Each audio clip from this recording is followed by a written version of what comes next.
Okay guys, this is our mod video that's a continuation of the series with the flaps and the LEDs. What we're doing today is we're upgrading this thing to run on 3S, which has a JST connector and then a regular balance charger lead, as opposed to the Eflite 2S connector.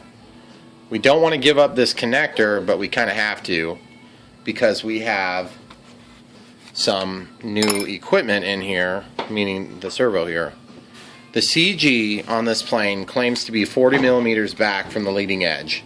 Of course, good luck finding that, because you have a changing leading edge, and I don't know exactly where they mean. So it's somewhere between here and there, in my best estimation. So upside down, it feels like it's close, but it's hard to be sure exactly if you're doing it right, because it's such a small plane. So my plan is I'm going to increase the pocket size on the front here, which is going to do two things. It's going to give us room to get these wires in around the flap mechanism, and secondly, it's going to allow us to get the CG worked out. That's also going to be true if we convert back to 2S using our 2S battery holder. Okay, so I don't think I ever elaborated on exactly what battery pack we're dealing with here. Nanotech 180 milliamp 3S, 25C through 40C bursts. And so basically I've already got an adapter that will allow us to use the, I think technically this is a female JST, but for all intents and purposes let's call it the male. The male is going to go into the female that's going to be mounted here somewhere in this area, and then this will be retained for another sort of adapter. So my other adapter has a JST end on it just like this, and that way I can go back and use it as it were before. So now my next step is going to be to open this up. So in order to do that, I'm going to either use a newish sharp blade, or I'm going to use heat. I'm going to try this first. The depth and width of the pocket are pretty much perfect right now. I just hope I don't cut all the way into a void inside this, which is totally possible.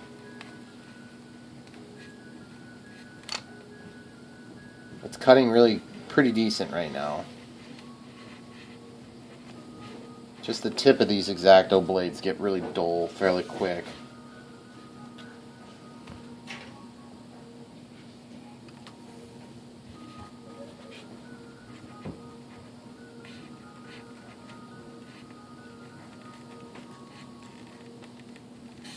So I got that cut made. This is a pretty easy mod compared to the other two, because all I have to do is essentially re-terminate a new, different style of connector on here. And I'm probably just going to crimp it on, because I have a crimper. And then you guys can watch that and decide if you want to just try to solder it on. The ones I get from Hobby King come pre-built, and then I also get the ones that are just naked connectors. And if it weren't such a pain to build them with the tool, then I'd probably do it. Probably just make them more often. Okay, so you can see about that size I've done. It's not a huge amount of extra room. You can imagine, you know, by the time you throw a battery in here, the old tray was about double the length. Now it's going to be double and a quarter. My thinking is that I can always cut a little bit more, but I can't necessarily add it back. Okay guys, now I'm in a position where I have to decide between using one of these. This is the part from Hobby King. It comes with ends already built on. Of course that's technically a male connector because the pins are males, but I would call that a female connector if you asked me. And then the other option is this, which is, you know, just a totally different part. You have to crimp these ends on, and this is incidentally why this is a male connector, because the part that actually transmits the electricity or signal is a pin, not a socket. So, but it's confusing because the nature of the JST connector is such that this is a socket. but it has pins in it, so people get confused all the time. I'm one of them. I'm sure you guys have been confused by it too. So the way these things work is I believe you can leave them on the rail, but I always break them off as I'm making the ends. You can do it at, there's more than one way to skin a cat. But you use this tool like this, and what it does is it crimps in and basically pinches it. So you'll use, I believe it's a bigger one on this, and you line this up. Nobody ever showed me how to do this. There's actually a little bit of a relief on that thing, and if you look, the closer part actually has a little bit lower clearance. So as you're crimping, you want the thin part to be up at the front and the thick part to be at the back. So if you're right-handed, you would hold it like, this, so it bites like that. Okay? And you just take this thing, and of course you have to have the wire in there, and I'll show you how to do it, but you'll crimp it like this. And you have to get those two tabs. Those two tabs that point upward, they're kind of tricky. You have to get those started. Sometimes you have to squish those down with pliers a little bit on the wire. So that's what I'm going to do next. Okay, so this is kind of a nerve-wracking part. It's not that nerve-wracking because I just cut that off. But it's nerve-wracking in that I'm now committed to this application. Okay, so when you strip your wire, you're looking at basically you need enough to go from that spot to that spot. So let's call it a 1/4 inch, if that. Okay, leave the leads about how long they are now. Get in here and strip your leads an appropriate amount. You can always take a little bit more than you need and trim it back. Okay, but you do need to grab onto the sheath when you do this. If you don't grab the sheath, this connector will last about 3 seconds. Okay, so as you can see on this, we need on both terminals, we need those things to lay in there something like that. And that crimper will actually bite onto the wire up front, and on the back it's going to grab into the sheath. And that's going to make a really strong connection. And it's solderless too, which is, some people get really excited about solderless connectors like it's some big amazing improvement in life. I personally don't care. I just as soon have solder because it does make it a lot easier to ensure you get a good flow of electrons, but in this case it's fine too. So what I'm going to do is, my first step is going to be to just kind of put this over the wire, get it positioned, and then I'll show you where I position it. And I'm just going to like pinch these two tabs on the back to get it located where I want it located.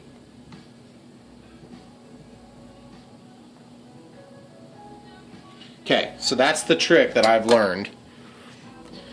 I'm sure there's probably somebody that has told you different, and if they have, tell them to tell me too. But you see, it just kind of holds that in there, and you want to have perfect alignment when you crimp this, or it will not work. And you'll have to re-crimp it, and you're going to lose length every time you do that. And the connector, of course.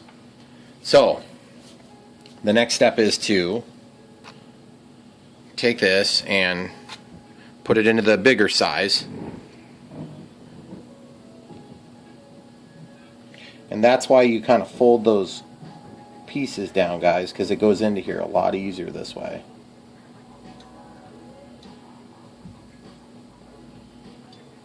And it seems like on this one, for whatever reason, the front tabs are also kind of bent out, so I have to actually pinch those down a little bit as well. Now you're not pinching them down to crimp it, you're just pinching them down to get them to go into the opening on that tool.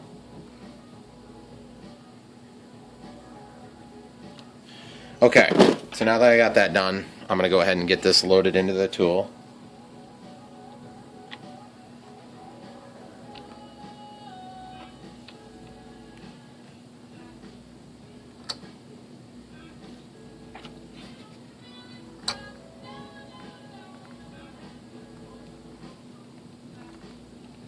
Guys, I'm being kind of careful with this because you only get one shot at it.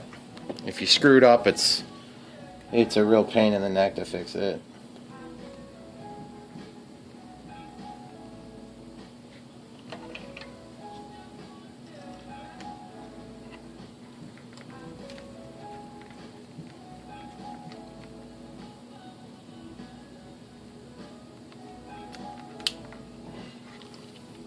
Gosh, it's so hard to see this thing. I want to pause it and get alignment. Okay guys, I finally got it lined up in there. And so now I'm just squeezing it down. And this is my problem with this tool. And I don't know if it's a Hobby King special or if it's just something I'm doing wrong, but it will tend to bend those back a little bit. But that looks pretty decent. So I'm just going to straighten that pin just a little teeny bit. Okay. So that's basically what that needs to look like now, guys. You got the tab sticking up. That'll be useful later to hold it into the connector. So on the connector, these are labeled 1 and 2. But they're not labeled evidently on... It says JST. It says here, I'll try to. It says JST and it says 2 on this side and 1 on that side. So the right is 1. And so here's the good check and balance. Stick it into a connector, make sure it's keyed, and then make sure your polarity agrees with what you remember. So 2 is positive and 1 is negative. So I'm going into pin 2. Now these things, the way you tell which way they go, so number 2 is positive. There's a little key on the bottom. You want to line that key up with that slot. Slide it in until it snaps. And it snapped. Okay? So now, if I were to take this battery and plug it in here, it's going to go in and the positive will be attached to the positive. The red will be attached to the red. Now I'm just going to do the other side and I'll show you snapping it in. Okay, that one was just slightly less eventful, of course, because I wasn't being filmed. And just make sure that gets slid in there. That's got a little bit of a bend to it as well, so I'm just going to straighten that bend a little bit. Okay. And these GST connectors, they don't seem like they're all that sturdy, but they are actually pretty sturdy. So, okay, so that's snapped in. Double check that they don't pop out or they don't want to pop out. Make sure your pins are not super pointed down or up, because you know, if you get them way off, you'll stick that thing in there and it'll like ride underneath the connector. So black to black, red to red. There you go. So power turned on. Let's go ahead and just show you. Okay. So that's good enough for now. So the next thing I like to do on JST ends, because I get scared to death of these connectors being yanked out and shorting out the whole plane, is sometimes I'll do a little bit of hot glue on here to be on the safer side. And that's something you can do. I think on this one I'm going to give it a couple of days and just see if I have any propensity to problems, because it does add weight to do all those things.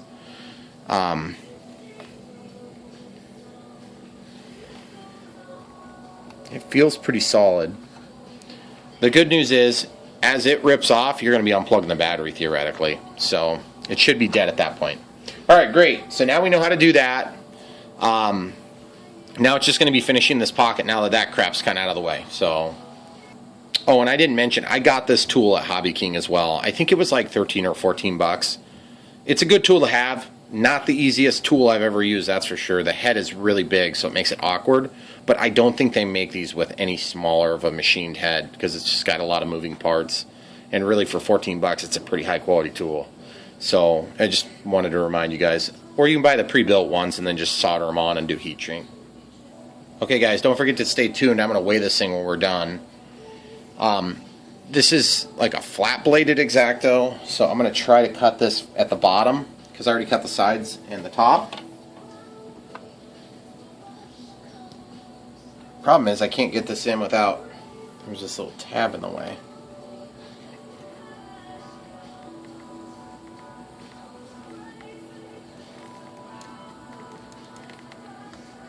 This isn't going to work with the crap. I got to do a better better job. I'll be back. I'm going to get a hot tool.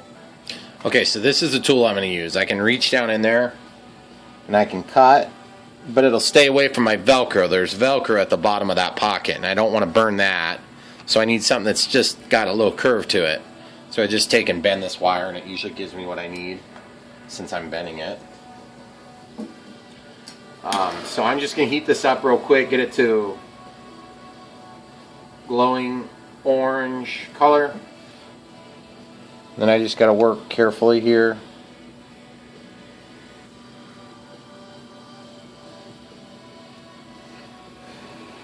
Okay, sweet. So that went pretty smooth, pretty uneventful. That's what we like.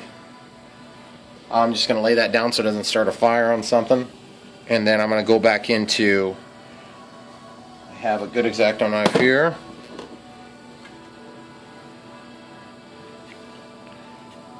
I'm just going to cut this.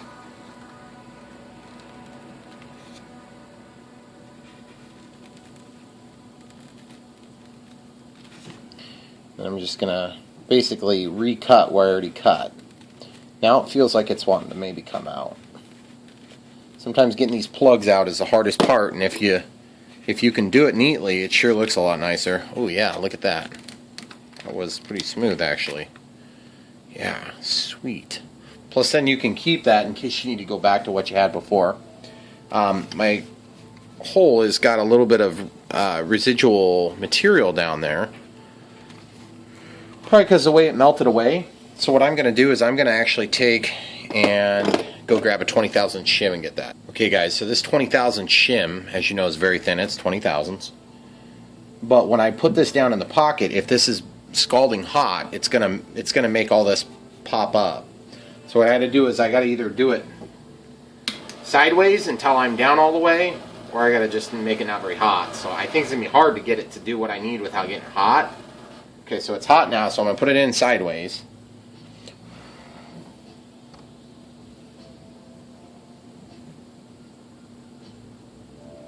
It's very hard to do this without screwing up, guys.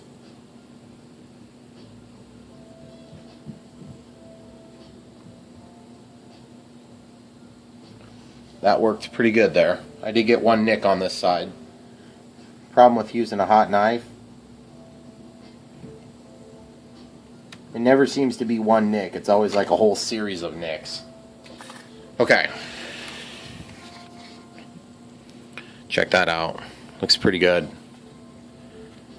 The only bad thing is having a sharp edge like this. It's going to appear to deteriorate worse quicker, in my opinion. Okay, the cool thing is too, I've got Velcro in 2 spots on all my batteries. So when I pop these in here, it should be pretty much ready to rock and roll. So now that that's done, I'm going to go ahead and turn on my radio, the transmitter, which is over here. It's on, and I'm going to plug in the connector, and then I want to investigate how bad the connector is going to be, because it looks like right now the length is really good. Wow, that's really nice so far. Did you guys hear that chattering on the flaps? I programmed in this switch to exaggerate the motion. So like wherever I am, it moves it like 25% or something back. And so what happens is, when you have flaps that are chattery like that, I've learned that you can force them down beyond where it chatters, then right back, and then they'll not have the mechanical pressure anymore. So it works really nice. But I only really care about that while I'm doing diagnostics and testing, because when this thing's flying, it's always going to be fighting, which does make me nervous that this might just be a really crappy servo. Let me rephrase that. It's a crappy servo. Okay, cool. So everything is working here. Now we just need to test the throttle again, now with a proper battery. I'm going to move this over the edge. I'll make sure the camera can see. Just need to make sure nothing's going to get blown away, because it does make quite the racket.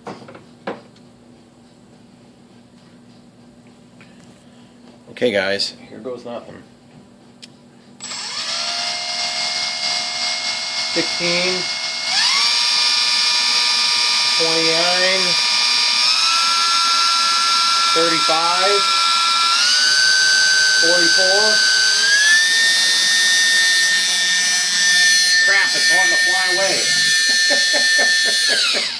Oh, that was ridiculous, guys. I'm sorry. It was totally trying to fly out of the station because I forgot to put a hand down on it. And then once it got a little bit going, it just tried to take off altogether. Alright, so I'm going to go back up a little quicker. We're at 48%, 62, 78, 99. Okay, guys, you just got to see this. This is ridiculous. Look at this power to weight ratio. Okay, I'm going to try to keep this in picture here.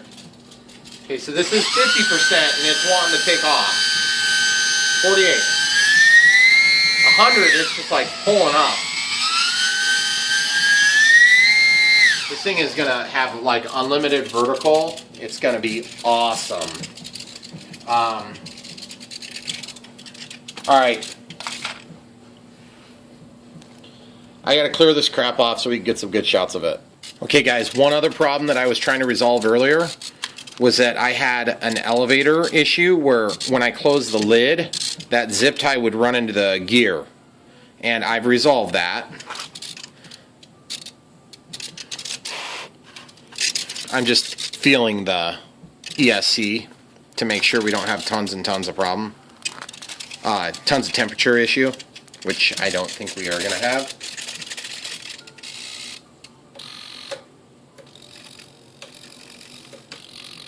Looks like the deployment is fairly close to the same time, but I'm just hoping it doesn't yaw the craft when I deploy the flaps, because they aren't coming out at the exact same time. So, keep watching, guys. I got a little bit more coming for you. Okay, guys, I promised you to weigh this at the end, and so the only thing I have to do is put like tape on here to close it. Everything else is done, and I'm going to go ahead and take out the battery, and that's the 3S battery. We're going to zero the scale because we don't care about the weight of the fixture, and we're going to put that on there. It weighs 79 grams, so that's pretty awesome. I think, looks like it broke to 80 there. I think we might have been at, were we at 76? Well, either way, it's pretty awesome. That thing has a ton of power. So it's going to fly sweet, and now that we got the flaps and everything, this thing is going to be commandingly powerful and exciting to fly. Like I promised you, we're going to get some shots here, but I guess pause it while we get the rest of this crap put away. This thing is looking good, guys. Got the flaps and LEDs done. I wanted to show you the way that things look now without the lights on, just so you got an idea for, you know, kind of how it looks without the LEDs on. They're nice and hidden.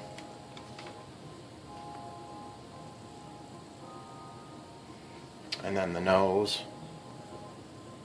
Pocket for the battery is a little bigger now. And show you how this loads. Basically, at this point, until I figure out if there's a problem or not, I may just go with the battery in there straight in the case or the opening. But I also have this piece still, and so one thing I had thought about doing was just going ahead and feeding this in, so it won't hurt anything to have the battery in there.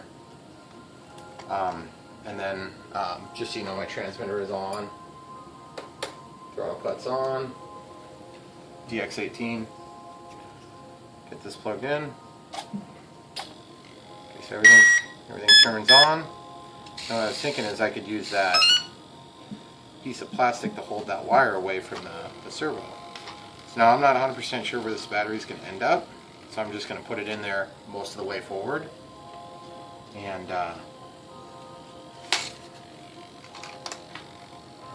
just lay it like that. What a beautiful plane, really. I'm going to shut these lights off mostly so you can see good in the dark.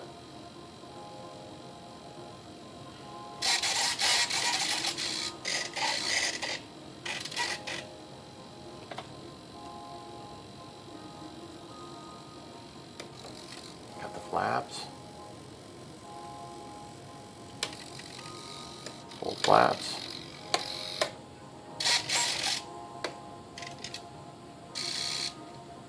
Just going to try to turn them. That's coming at you. Got a really good view of the lights.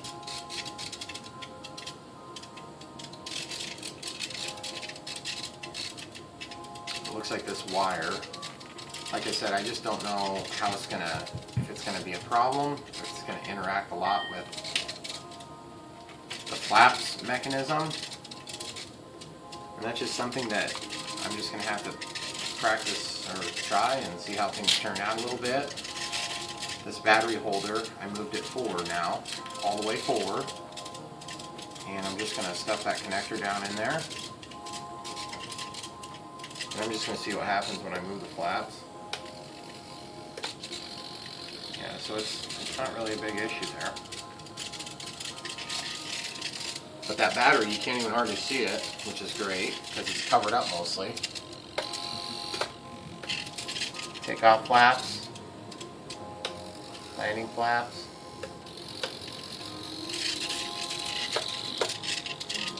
Take off flaps, landing flaps. You guys, like I was telling you, that tail light is really bright. And that's the whole idea, is as you're flying away from yourself, you get a real good idea of what direction you're going, because you can see and triangulate from those 3 different colors. It works really nice. So basically at full brightness, this is with all the lights on down here, like we were filming with basically. You can still see the lights too, which is nice. Now, they're going to get washed out somewhat in the sun. The green one always seems to be brighter than the red one. I ended up using 100 ohm resistors for all of them. And we measured in right at 80 grams. And I honestly think that we gained about like 5 grams total. And this thing is going to haul. I'm really excited to see the power. Here, let's do a little taxi video here. See if I can get that thing to point down.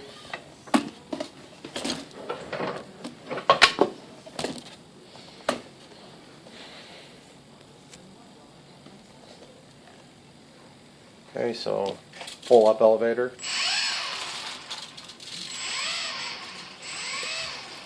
Get those flaps down, you know.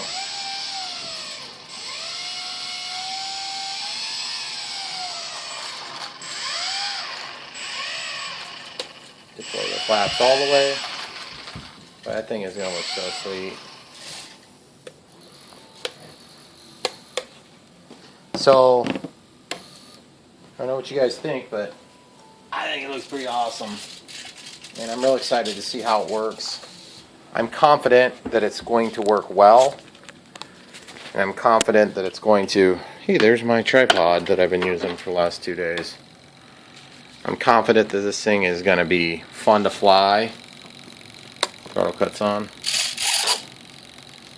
It's going to be beautiful. Flaps.